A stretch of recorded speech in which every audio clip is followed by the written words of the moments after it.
Hi நண்பர்களே, welcome back to உங்கள் Vinod channel. இன்னைக்கு வீடியோவில் என்ன பார்க்க போகிறோம் அப்படின்னா, தமிழக அரசுக்கான ஒரு வேலைவாய்ப்பு வந்திருக்கு.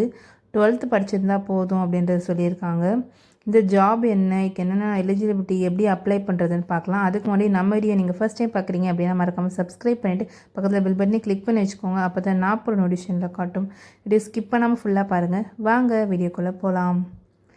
தமிழ்நாடு அரசு 12ஆம் வகுப்பு படித்தவங்களுக்கு இந்த நோட்டிஃபிகேஷன் ரிலீஸ் பண்ணியிருக்காங்க. இது பார்த்திங்க அப்படின்னா, வேலூர் மாவட்டத்தில் குழந்தைகள் நலம் மற்றும் சிறப்பு சேவைகள் துறையின் கீழ் இயங்கி வரும் இளைஞர் நீதி குழுமத்தில் உதவியாளர் பணியிடத்தை நிரப்ப வேலைவாய்ப்பு அறிவிக்கப்பட்டுள்ளதுன்னு சொல்லியிருக்காங்க. ஸோ இது பார்த்திங்க அப்படின்னா பேசிக்காக அசிஸ்டண்ட் டேட்டா என்ட்ரி ஆப்ரேட்டருக்கு தான் சொல்லியிருக்காங்க. தகுதியுள்ள விருப்பமுள்ளவர்கள் 6/8/2026 உங்களோட விண்ணப்பங்களை பண்ணிடணும் அப்படின்னு சொல்லியிருக்காங்க. உதவியாளர் கலர்ந்த கணினி இயக்குனர் அப்படின்னு சொல்லியிருக்காங்க. இதுக்கான கல்வி தகுதி என்ன அப்படின்னு பார்த்தீங்கன்னா 12ஆம் வகுப்பு தேர்ச்சி பெற்றிருக்கணும்னு சொல்லியிருக்காங்க. உங்ககிட்ட diploma R certificate in computers இருக்கணும் அப்படின்னு சொல்லியிருக்காங்க. டைப்ரைட்டிங் தட்டச்சு தெரிஞ்சிருக்கணும் அப்படின்னு சொல்லியிருக்காங்க. பணி அனுபவம் உள்ளவர்களுக்கு முன்னுரிமைன்னு சொல்லியிருக்காங்க. எக்ஸ்பீரியன்ஸ் இருக்குன்னா ஃபஸ்ட்டு எழுதி எடுக்கிறாங்கன்னு சொல்லியிருக்காங்க. அண்ட் வயது வரம்பு அப்படின்னு பார்த்தீங்க அப்படின்னா 42 வயசுக்குள்ளே இருக்கணும். தேர்வு செய்யப்படும் முறை என்ன அப்படின்னா, நேர்முக தேர்வில் தான் இந்த செலெக்ஷன் ப்ராசஸ் நடக்க போகுது. அப்ளை பண்ணணும் அப்படின்னா இந்த லிங்க்குள்ளே போயிட்டு உங்களோட அப்ளிகேஷன் ஃபார்மை டவுன்லோட் பண்ணி பிரிண்ட் எடுத்து அதை நீங்கள் இதில் கொடுத்துருக்க அட்ரஸ்க்கு கொரியர் பண்ணணும் அப்படின்னு போஸ்ட் பண்ணணும் அப்படின்னு சொல்லியிருக்காங்க. போஸ்ட் பண்ண வேண்டிய அட்ரஸ் என்னன்னு பார்த்தீங்கன்னா, மாவட்ட குழந்தைகள் பாதுகாப்பு அலுவலர், மாவட்ட குழந்தைகள் பாதுகாப்பு அலகு, சுற்றுலா மாளிகை எதிரில், அண்ணா சாலை, வேலூர் அப்படின்னு கொடுத்துருக்காங்க. அண்ட் இதுக்கான கடைசி டேட் எப்போ அப்படின்னா 6/8/2026 சொல்லியிருக்காங்க. இதுக்கான அஃபீஷியல் நோட்டிஃபிகேஷன் நம்ம ஒன்ஸ் ஃபுல்லாக செக் பண்ணிக்கலாம். இதுதான் அந்த அஃபீஷியல் நோட்டிஃபிகேஷன். இதில் இருக்கிறது எல்லா டீட்டெயில்ஸும் நம்ம பார்த்துட்டோம். ஆனால் என்ன பார்க்க வேண்டியது இருக்குது அப்படின்னா, நம்ம கொரியர் பண்ண போகிறோம் பார்த்தீங்களா, ஸோ அதில் என்னென்னலாம் நம்ம கண்டிப்பாக இருக்கணும் அப்படின்றத பார்க்க போகிறோம். மேற்குறிப்பிட்ட தகுதி வாய்ந்த நபர்கள் இப்பதிவிற்கான விண்ணப்பம் மற்றும் தகவல்களை வேலூர் மாவட்ட இணையதளம் velur.nic.in அந்த வெப்சைட்டில் போயிட்டு நீங்கள் உங்கள் அப்ளிகேஷன் ஃபார்மை டவுன்லோட் பண்ணிக்கலாம் அப்படின்னு சொல்லியிருக்காங்க. விண்ணப்பதாரர்கள் தங்கள் விண்ணப்பிக்கும் பதவியின் பெயரினை விண்ணப்பிக்கும் உரையின் மீது எழுதி அனுப்ப வேண்டும். நம்ம போடுறோம் பார்த்திங்களா, அந்த என்வலப்பில் என்ன போஸ்ட்டுக்கு நம்ம அப்ளை பண்ணுறோம் அப்படின்றது எழுதணும்.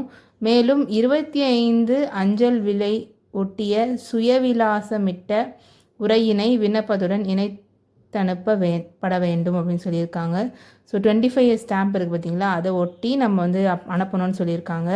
விண்ணப்பங்களை உரிய சான்றுகளின் ஒளி நகலுடன் பத்திரிகையில் செய்தி வெளியான 15 தினத்துக்குள் கீழ் குறிப்பிட்ட முகவரிக்கு சேரணும் அப்படின்னு சொல்லியிருக்காங்க. ஸோ இப்படி தான் நீங்கள் அப்ளை பண்ணணும். இன்கேஸ் ஏதாவது ஒரு டிலே ஆகுது, போஸ்ட் பண்ணது டிலே ஆகுது அப்படின்னா, உங்களுக்கு எந்த ரிசல்ட் எதுவும் வரல அப்படின்னா இன்கேஸ் டிலே ஆக கூட இருக்கலாம். ஸோ சீக்கிரமே அப்ளை பண்ணிக்கோங்க. சரி, இப்போ அப்ளிகேஷன் ஃபார்ம் எப்படி இருக்குதுன்னு பார்க்கலாம். அது என்னென்னலாம் அப்ளை பண்ணணும், என்னென்னலாம் அதில் ஃபில் பண்ணணும், என்னென்ன டாக்குமெண்ட்ஸ்லாம் அப்லோட் பண்ணணும்னு பார்க்கலாமா? ஓகே, அந்த அப்ளிகேஷனுக்கான லிங்க்கை நான் டிஸ்கிரிப்ஷனில் கொடுக்குறேன். அதை கிளிக் பண்ணிங்க அப்படின்னா இந்தமாரி ஒரு PDF ஓப்பன் ஆகும். ஸோ இதை நீங்கள் பிரிண்ட் எடுத்துக்கணும். இதில் பார்த்தீங்க அப்படின்னா உங்களோட ஃபோட்டோ வித் செல்ஃப் சிக்னேச்சர்னு கொடுத்துருக்காங்க. உங்கள் சைன் போட்டு உங்கள் ஃபோட்டோ வேணும். உங்களோட பேர், உங்களுடைய அப்பா இல்லைனா கணவர் இல்லைனா பாதுகாவலர் அவங்களோட பேர், உங்களுடைய பிறந்த தேதி டேட் ஆஃப் பர்த்து, உங்களோட வயது எதுபடி இருக்கா அப்படின்றது கேட்டிருக்காங்க. திருமணம் ஆனவரா இல்லையான்னு கேட்டிருக்காங்க. உங்களோட அட்ரஸ், அதாவது கேபிட்டல் லெட்டர் எழுதணும்னு சொல்லியிருக்காங்க. உங்களோட நேஷ்னாலிட்டி, தேசிய இனம் என்ன, மதம், ஜாதி எல்லாம் கேட்டிருக்காங்க. உங்களோட ஃபோன் நம்பர், மெயில் ஐடி கேட்டிருக்காங்க. அதே மாதிரி எஜுகேஷ்னல் டீட்டெயில்ஸ் கொடுக்கணும். ஸோ காப்பி ஆஃப் சப்போர்ட்டிங் டாக்குமெண்ட்ஸில் இந்த எஜுகேஷனல் டீட்டெயில்ஸ், அதாவது உங்கள் கல்வி தகுதி என்ன அதுக்கான ஜெராக்ஸும் அட்டாச் பண்ணணும். வேறு ஏதாவது உங்கள்கிட்ட குவாலிஃபிகேஷன் இருக்குது அப்படின்னாலும் அந்த டாக்குமெண்ட்டை நீங்கள் அட்டாச் பண்ணுற மாதிரி இருக்கும். நெக்ஸ்ட் அங்க அடையாளங்கள், ஐடென்டிஃபிகேஷன் மார்க்ஸ் என்ன இருக்குது, மச்சம், தழும்பு அந்த மாதிரி இங்கே ஏபின்னு கேட்டிருக்காங்க. உங்களோட உடற்தகுதி கேட்டிருக்காங்க. ஃபிசிக்கல் ஸ்டாண்டர்ட், உங்களோட ஹைட் என்ன, உங்களோட செஸ்ட் சைஸ் என்ன, அன்எக்ஸ்பேண்டடில் எவ்வளோ சென்டிமீட்டர், எக்ஸ்பேண்டடில் எவ்வளோ சென்டிமீட்டர் அதை கேட்டிருக்காங்க. நெக்ஸ்ட் பேஜில் பார்த்தீங்க அப்படின்னா உங்கள் ஒர்க் எக்ஸ்பீரியன்ஸ் பற்றி கேட்டிருக்காங்க. முன் அனுபவ சான்றிதழ் விண்ணப்பத்துடன் இணைப்பட வேண்டும் சொல்லியிருக்காங்க. ஸோ எக்ஸ்பீரியன்ஸ் சர்டிஃபிகேட் கண்டிப்பாக இதில் அட்டாச் பண்ணணும். டெசிக்னேஷன், என்ன ஆர்கனைசேஷனில் ஒர்க் பண்ணீங்க, எந்த வருஷத்துலேருந்து எந்த வருஷம், எத்தனை மாதம் ஒர்க் பண்ணீங்க அப்படி எல்லாமே வந்து கேட்டிருக்காங்க. ஸோ அதெல்லாம் வந்து அப்லோட் பண்ணிக்கோங்க. இதில் என்டரும் பண்ணிக்கோங்க. இன்கம்ப்ளீட் அப்ளிகேஷன், ஏதாவது நீங்கள் வந்து இன்கம்ப்ளீட்டாக கொடுத்துட்டீங்க அப்படின்னா அந்த அப்ளிகேஷன் கண்டிப்பாக ரிஜெக்ட் பண்ணிடுவாங்கன்னு சொல்லியிருக்காங்க.